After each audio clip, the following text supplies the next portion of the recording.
Hello friends, के पाठशाला channel में आपका स्वागत है। आइए दोस्तों, हम लोग क्वेश्चन नंबर पार्ट 1 में देख लिए थे 10 तक क्वेश्चन। 21 फरवरी 2024 का जो एसएससी जीडी की शिफ्ट चल रहा था, उसमें हम लोग पिछले वाली वीडियो में 1 से 10 तक क्वेश्चन देख लिए थे। फिर उसी वीडियो को हम लोग कंटिन्यू करते हैं क्वेश्चन नंबर 11 से। ठीक है, चलिए आइए नेक्स्ट क्वेश्चन देखते हैं हम लोग क्या है। क्वेश्चन नंबर 11 देखिए, एक डिस्काउंट का क्वेश्चन है, ज़्यादा कठिन नहीं है। इसको मैं 2 मेथड से आपको बता दूंगा, आप लोग आराम से समझ जाइएगा। देखिए, एक वस्तु का विक्रय मूल्य 1690 है। यदि 35% की छूट दी जाती है तो अंकित मूल्य पूछा है। अंकित मूल्य, तो अंकित मूल्य देखिए, हमेशा डिस्काउंट जो होती है किस पे दी जाती है? डिस्काउंट हमेशा किस पे दिया जाता है? तो अंकित मूल्य पर। यदि 35% का मतलब कितना होगा? 7/20। ये हो गया 35% का मतलब कितना होगा? 20। अगर हम लोग 20 को अंकित मूल्य मान लें, अगर 20 को अंकित मूल्य मान लें तो 7 का डिस्काउंट देंगे तो कितने में बेचेंगे? 13 रुपये में। लेकिन 13 रुपये में नहीं बेच रहा है, बेच रहा है किस में? 1690 में।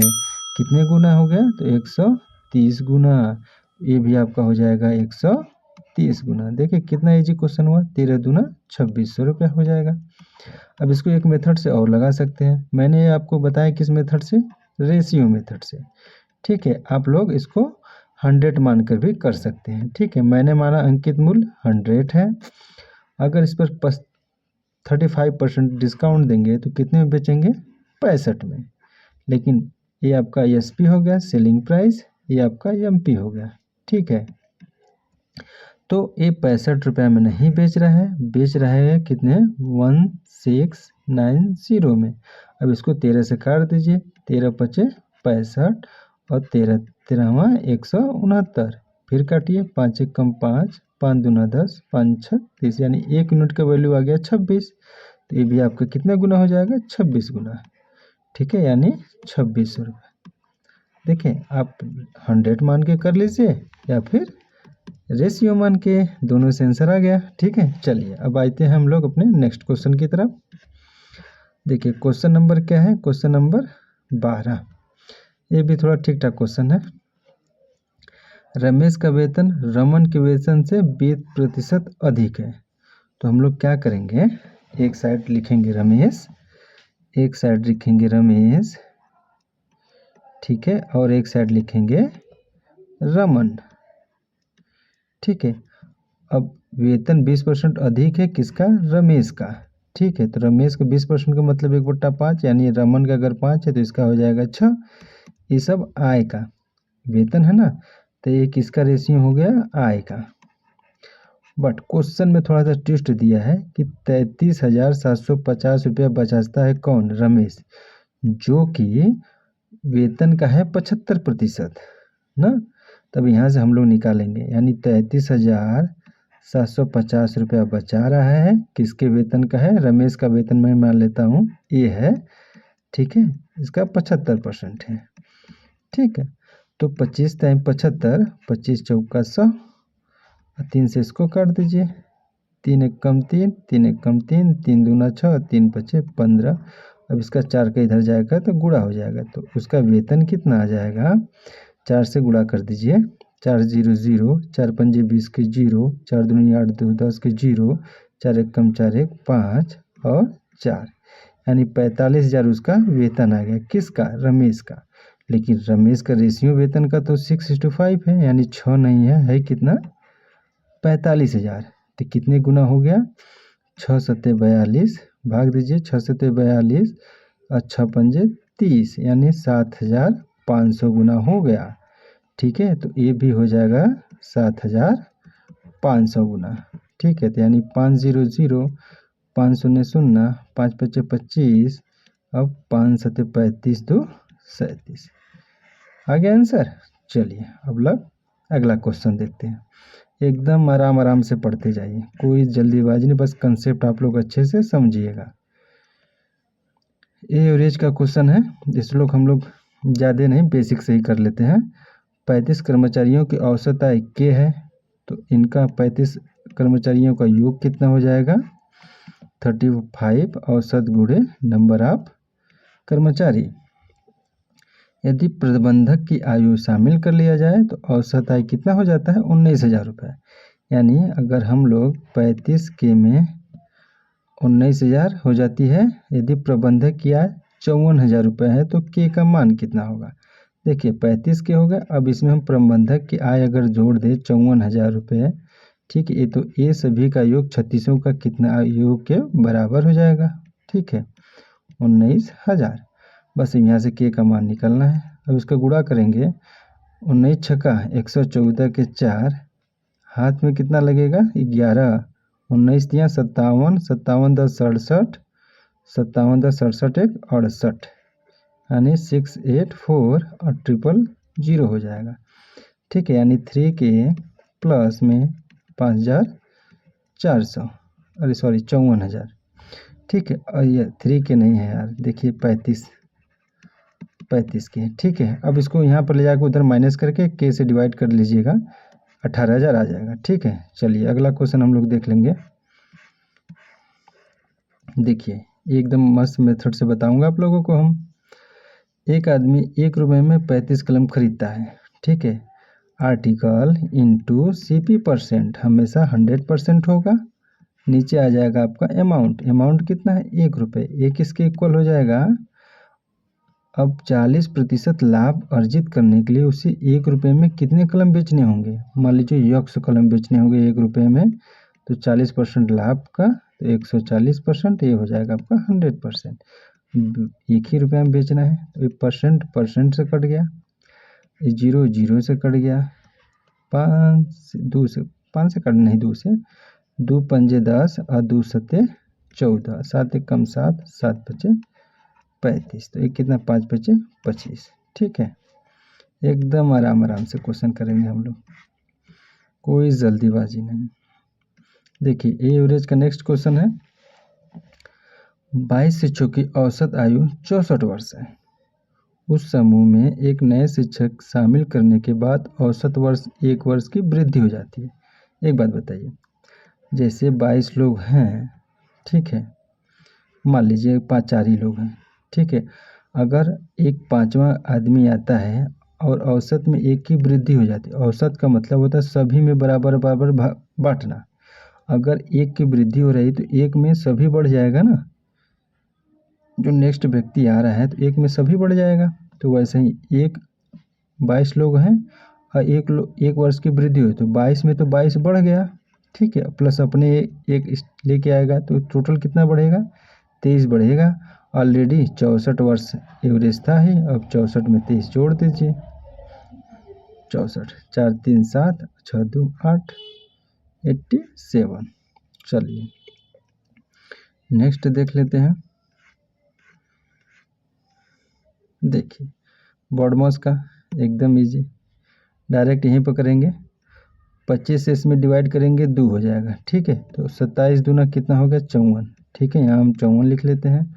देखिए अब 15 में से 24 माइनस करेंगे तो 1 आएगा, और 1 का ब्रैकेट ओपन करेंगे तो गुणे में कितना हो जाएगा? 5 हो जाएगा, ठीक है। गुणे में कितना हो जाएगा? 5 हो गया। अब प्लस में कितना होगा? इसका इसमें डिवाइड कर दीजिए, तो 25 × 75, 25 दूनी के 50, ठीक है, प्लस 32 जोड़ देंगे तो 5 चौका 20, 2 5 5 25 2 27, 270 में 30 जोड़ दिए 300 हो गया, और ये 302 हो गया, ठीक है। चलिए अब लोग अगला देख लेते हैं। देखिए बहुत अच्छा क्वेश्चन है, क्वेश्चन नंबर ए, ठीक है। ये मैंने आपको एक अलग वीडियो बनाकर इसको बताया था, इस कंसेप्ट को, ठीक है, तो फिर से इसको समझ लीजिएगा। जैसे हम लोग इसमें क्या करते हैं, R% को 1/R मान के चलते हैं, ठीक है। तो ये अगर प्रिंसिपल है तो 2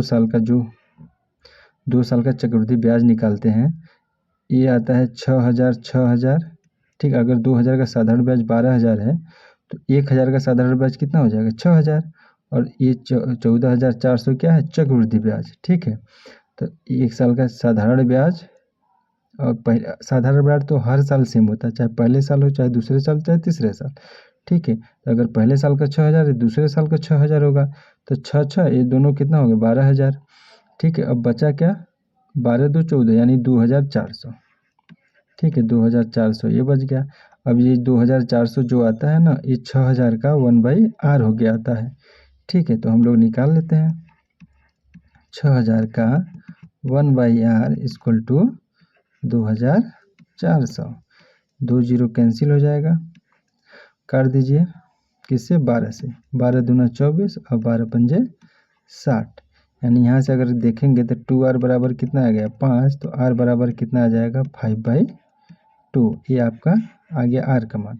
अब यहाँ से तब r परसेंट कितना परसेंट हम लोग रेट निकालेंगे? 1/r। तो 1/5/2 करेंगे तो 2/5 आएगा। चूँकि परसेंट निकालना है तो इसलिए हम लोग 100 से मल्टीप्लाई कर देंगे। 5 एकम 5 20, तो 20 दूनी 40। तो रेट कितना आ गया? 40%। बस रेट 40% आ गया तो हम लोग मूल्य निकाल लेंगे। एक साल का 40% तो 2 वर्ष का कितना होगा? 80%। तो ब्याज है, साधारण ब्याज का फार्मूला लगा दीजिए, 12,000। ठीक है, 80 प्रिंसिपल हो गया ए और 80% हो गया ए। ठीक है, 0 ए से कट जाएगा। ठीक है, 4 दूनी 8, 4 3 12, 3000। ठीक है, 2 एकम 2, 2 पंजे 10। तो ये उधर जाएगा, गुणा हो जाएगा, 5 3 15। चलिए अब क्वेश्चन नंबर हम लोग क्या देखेंगे? 18। इसको भी देखेंगे, 2 मेथड से बता दें, एक ही मेथड से। चलिए देखते हैं, 2 मेथड से भी बता देंगे।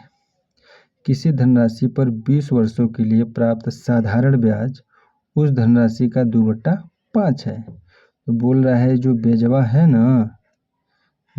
ना, धनराशि का 2/5 है। किसका? प्रिंसिपल का 2/5 है। तो हम लोग है ही कि इसी को जो है, इसी को प्रिंसिपल मान लेते हैं। यानी प्रिंसिपल अगर हम लोग 5 मानेंगे तो ब्याज कितना आ जाएगा? 2 आ जाएगा। ठीक है, बस फार्मूला लगा दीजिए। साधारण ब्याज 2 बराबर प्रिंसिपल कितना है? 5 गुणे रेट हमको निकालना ही है, ये क्या होगा? 5। रेट निकालना है, टाइम कितना है? 20 साल अपन 100। ठीक है, इसको 5 करिएगा, 20 से कम 20, 20 पंजे 100 और ये 5 5 से कट गया। तो आर कितना आ गया? 2%। यहाँ से रेट निकल के आ गया 2%। ठीक है, ये तो हो गया पहला मेथड। सेकंड मेथड देखिए, इसको रब कर दो। ठीक है,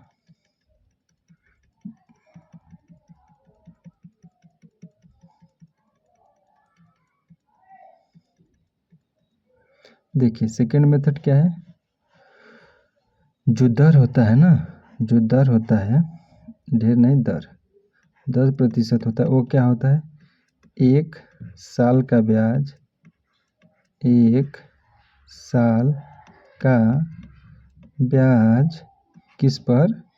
मूलधन पर, मूलधन पर। यही होता है आपका दर। ये आपका सेकंड मेथड है। दर बराबर 1 साल का ब्याज किस पर? मूलधन पर। देखिए अगर हम लोग 20 वर्षों में ब्याज कितना था? 2 रुपये मिल रहा था ना। अगर प्रिंसिपल हम लोग 5 मानते थे तो ब्याज 2 मिलता था। तो 1 वर्ष का ब्याज निकालेंगे। 1 वर्ष का ब्याज कितना आ गया? 1/10। लेकिन ये ब्याज किस पे होना चाहिए? तो मूलधन पे। किस पर? तो गुणे 100। ये जब नीचे आएगा 50, 50 दूना के 100, 2%। ठीक है, चलिए अब अगला देख लेते हैं। नेक्स्ट देखिए, यदि कुल वस्तुओं का 70%, इस मेथड को एकदम झकास तरीके से बताएंगे। ऐसा बताएंगे कि एक कंसेप्ट बहुत रियर लोग जानते होंगे। ठीक है, एकदम नेट प्रॉफिट परसेंट 10 सेकंड में आंसर आ जाएगा। चलिए देखिए कैसे सॉल्व करते हैं और आप लोग किस विधि से सॉल्व करते हैं। 10% 20% के लाभ पर बेचा जाता है और शेष वस्तु को 10% की हानि पर, तो कुल लाभ प्रतिशत कितना होगा? देखिए 70% का क्या मतलब हो गया? 7/10। और इसको हम मान लेते हैं टोटल वस्तु। क्या मानेंगे? टोटल आर्टिकल या वस्तु। टोटल आर्टिकल अगर 10 है, अब उसमें से 7 को कितने प्रतिशत पे बेचेगा? 20% पे। बस तो हम लोग करेंगे नेट प्रॉफिट बराबर 7 वस्तु, 10 में से 7 वस्तु किस पे बेच रहा है? 20% के प्रॉफिट पर। ये प्लस का साइन इसलिए है चूँकि ये प्रॉफिट हो रहा है, ठीक है। प्लस अब 10 में से 7 तो बेच दिया, बचा कितना 3। 3 को 10 में से 3 को कितने में बेचेगा 10% की लॉस पे, यानी माइनस का 10%। देखिए ये 10 10 कट जाएगा, 10 से कम 10, 10 दूना 20, तो 7 दूना 14 ये आ गया, -3 आ गया, 14 में से 3 गया यानी 11%। ओवरऑल कितना हो जाएगा 11%। देखिए कितना इजी मेथड से बताया ना, विद इन 5 सेकंड में आंसर आ गया, ठीक है। चलिए ये रहा आज टोटल 20 क्वेश्चन हो गया। फिर हम लोग कल मिलते हैं इसी जोश और नई उमंग के साथ। तब तक आप लोग अपना ध्यान रखिए। Thank you, bye bye.